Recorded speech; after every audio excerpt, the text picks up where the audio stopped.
வேதிகாவின் அருகில் மிக நெருக்கமாக சர்வா வந்து நிற்க ஒரு நொடி அவள் திக்குமுக்காடி போனாள். எங்கே தன்மேல் பாய்ந்து ஏதாவது செய்து விடுவானோ என்ற அச்சம் அவளுக்கு வந்தது. ஏய், என்ன இதெல்லாம்? தள்ளிப்போ, உன்னை என் ரூம்குள்ள விட முடியாது.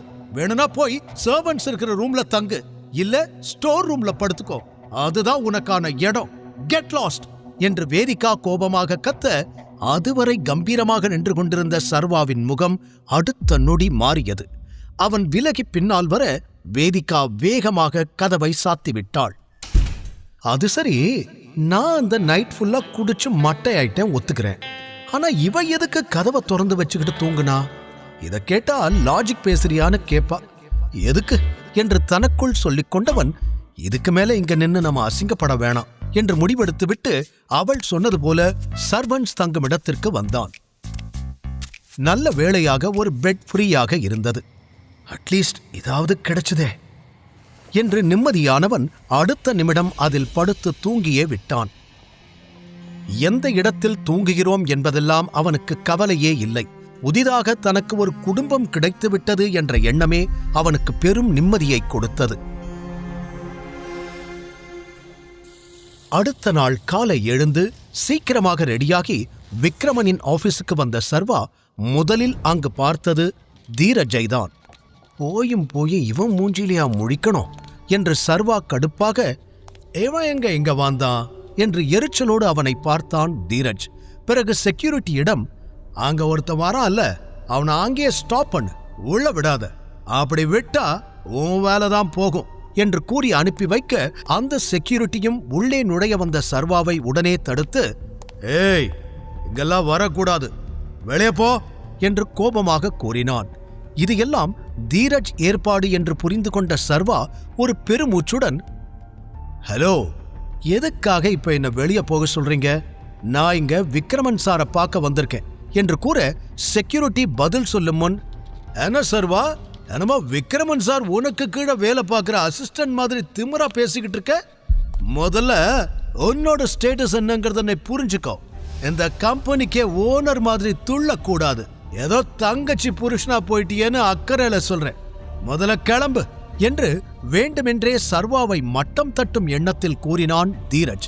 உங்க அக்கறை சக்கரை எல்லாம் எனக்கு ஒன்றும் தேவையில்லை, உங்க வேலையை மட்டும் பாருங்க என்று முகத்தில் அடித்தது போல சொன்ன சர்வா செக்யூரிட்டியிடம், இப்ப நான் உள்ள போகணும், விடுவீங்களா மாட்டீங்களா என்றான் அதே கோபத்தோடு.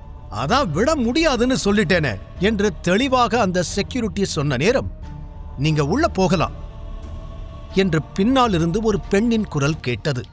சர்வா திரும்பி பார்க்க அவள் செக்யூரிட்டியை முறைத்தாள். வெள்ளை ஷர்ட் மற்றும் கருப்பு ஸ்கர்ட்டில் அவள் மிகவும் அழகாக இருந்தாள்.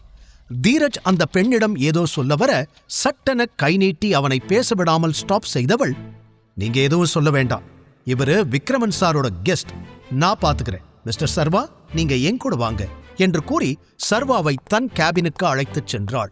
பல்பு வாங்கிக் கொண்டு காதில் புகை வந்தபடி நின்றான் தீரஜ். அன்று பார்ட்டியிலும் சரி, இன்று ஆபீஸிலும் சரி, ஒரு சாதாரண டிரைவரின் மகனுக்கு இவ்வளவு மரியாதையை ஏன் விக்ரமன் கொடுக்கிறார் என்று நினைக்கும் போது தீரஜுக்கு வயிறெறிந்தது. இருவரும் சேர்ந்து இரண்டாவது மாடியிலிருந்த ஒரு கேபினிற்கு வந்தனர். ஒரு ஃபைலை சர்வாவிடம் அவள் கொடுத்தாள். அதில் 9 விதமான வேலைகளின் பெயர் எழுதியிருந்தது. அதை பார்த்து கொண்டே, உங்க பேர் என்ன என்று கேட்டான் சர்வா. கீர்த்தனா என்று ஒரே வார்த்தையில் கூறினாள் அவள். ஓகே கீர்த்தனா, இதுல சில ஜாப் பக்கத்துல ஸ்டார் போட்டிருக்கே, அப்படின்னா என்ன அர்த்தம் என்று அவன் கேட்க, அதுல எல்லாம் ஆல்ரெடி ஆள் இருக்காங்கன்னு அர்த்தம். ஸ்டார் இல்லாததை மட்டும் நீங்க பாருங்க, அதுல உங்களுக்கு எந்த ரோல் வேணும்னு சொல்லுங்க, நான் ரெடி பண்றேன் என்று பொறுமையாக விளக்கம் சொன்னாள். அப்படியா என்று கேட்டுக்கொண்ட சர்வா அதிலிருந்த மேனேஜர் ரோலை செலக்ட் செய்து கொண்டான். அதை கவனித்துக் கொண்டிருந்த கீர்த்தனாவுக்கு ஆச்சரியமும் அதே நேரம் சர்வா மீது நல்ல அபிப்பிராயமும் வரவில்லை.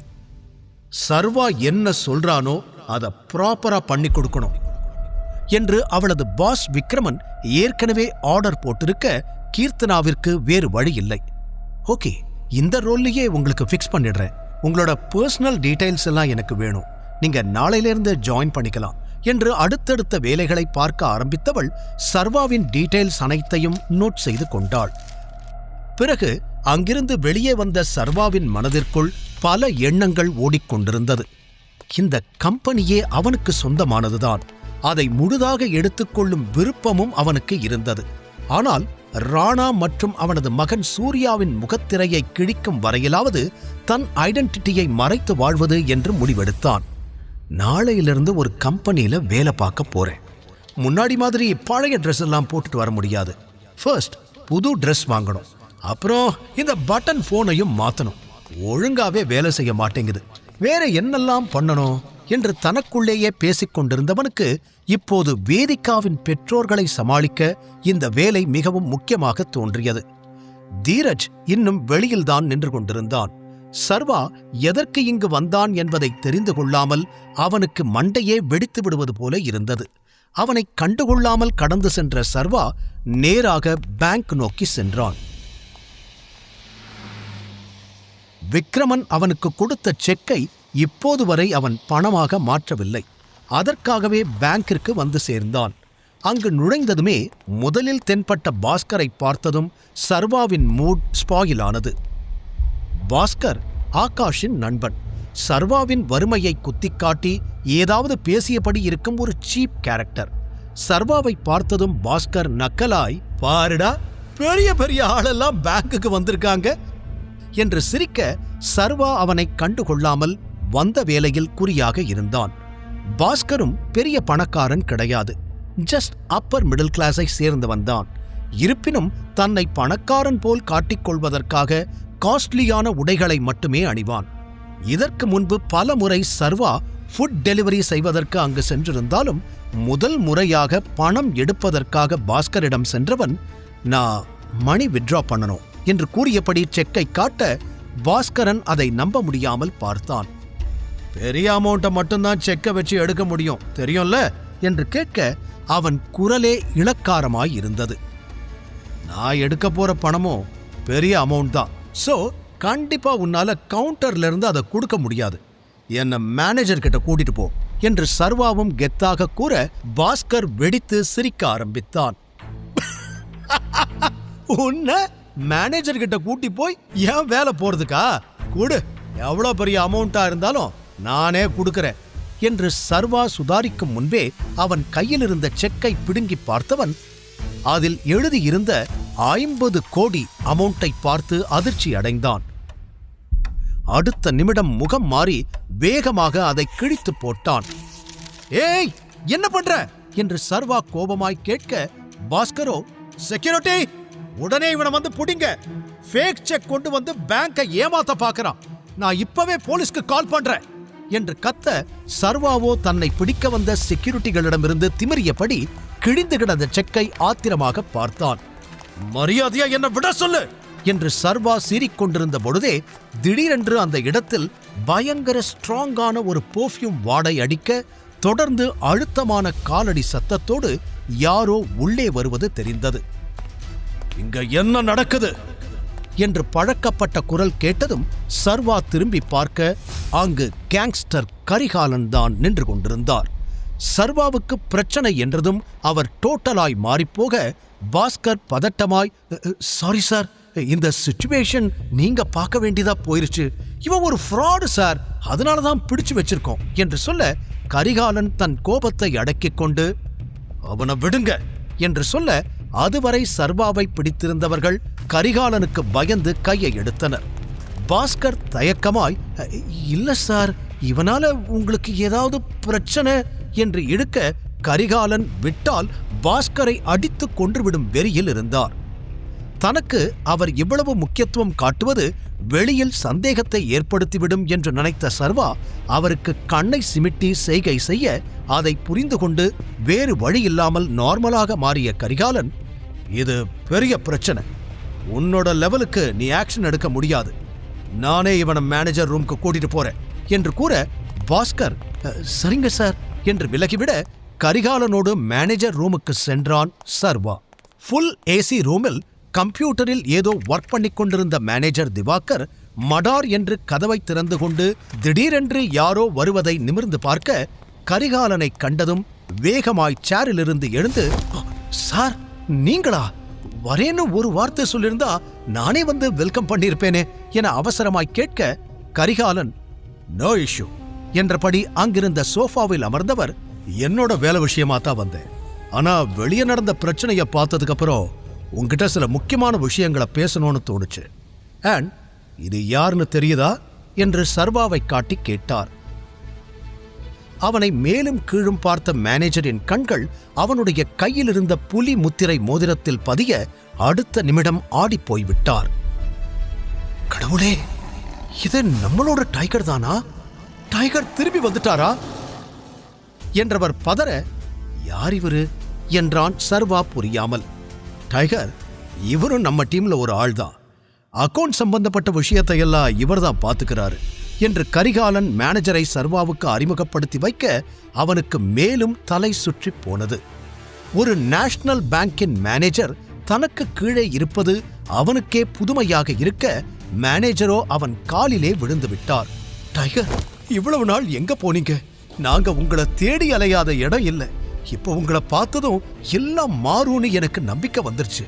உங்களுக்கு என்ன வேணாலும் சொல்லுங்க, நான் பண்ணி கொடுக்கிறேன். சொல்லுங்க டைகர், சொல்லுங்க என்றவர் பதற, சர்வா அவசரமாய், முதல்ல எந்திரிங்க, கால்ல எல்லாம் விழுந்துட்டு இருக்காதீங்க என்று சொல்ல, மேனேஜரோ கண்கள் கலங்கி போய், உங்களை பார்த்த சந்தோஷத்துல என்ன பண்றதுனே தெரியல டைகர். உங்க அப்பா ராஜன் மட்டும் அன்னைக்கு ஹெல்ப் பண்ணலேனா நான் இப்போ உயிரோடவே இருந்திருக்க மாட்டேன்.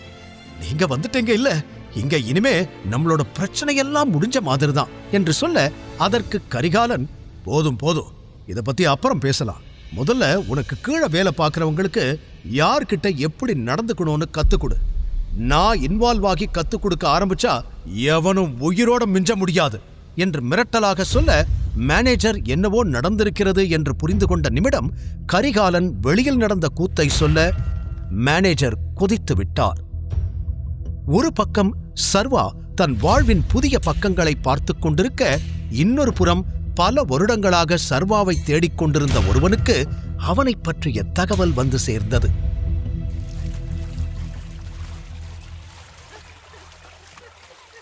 பருமனான உடல், கண்ணில் கருப்பு கண்ணாடி, கழுத்தில் பட்டையான தங்க சங்கிலி, தோள்பட்டையில் பெரிய கழுகு டாட்டூ என 50 வயதில் முரட்டுத்தனமாக இருந்த அந்த நபர் நீச்சல் குளத்தில் சிகார் புகைத்தபடி ஓய்வெடுத்துக் கொண்டிருக்க, அப்போது அங்கு வந்த அவனது செக்ரட்டரி, சார், எனக்கு இப்பதான் நியூஸ் கிடைச்சது, டைகர் திரும்பி வந்துட்டானா என்று கூற, அந்த மனிதன் அதிர்ந்து திரும்பி பார்த்தான். இப்போது ஆழமாக சிகாரை இழுத்து புகை விட்டவன், நிஜமாவா? இன்ஃபர்மேஷன் கரெக்டான ஒரு வாட்டி இன்னும் நல்லா செக் பண்ணிக்கோ என்று சொன்னான். Yes sir, 100% sure. டைகர் தான் அது. நம்ம ஸ்பை கிட்ட இருந்து தான் இன்ஃபர்மேஷன் வந்திருக்கு. ஆனா இன்னும் டைகரோட ஐடென்டிட்டியை அவங்க ரிவீல் பண்ணல.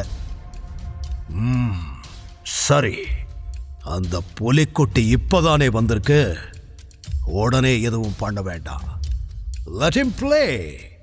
அவனே நிச்சயம் நம்மளை தேடி வருவான். ஆனா அதுக்கு முன்னாடி அவன் எப்படி இருப்பான், இப்ப என்ன பண்ணிக்கிட்டு இருக்கான், அவனோட யார் யாரெல்லாம் பழகிறாங்கன்னு எல்லா டீட்டெயில்ஸையும் கலெக்ட் பண்ணு. இந்நேரம் டைகரை சுத்தி ஒரு பெரிய நெட்வொர்க்கே ஃபார்ம் ஆகி இருக்கும். அதனால நிறுத்தி நிதானமா பிசுறு இல்லாம செஞ்சு முடிக்கணும் என்று அந்த மனிதன் திட்டவட்டமாக சொல்ல, சரி என்று தலையாட்டிவிட்டு அங்கிருந்து நகர்ந்தான் செக்ரட்டரி.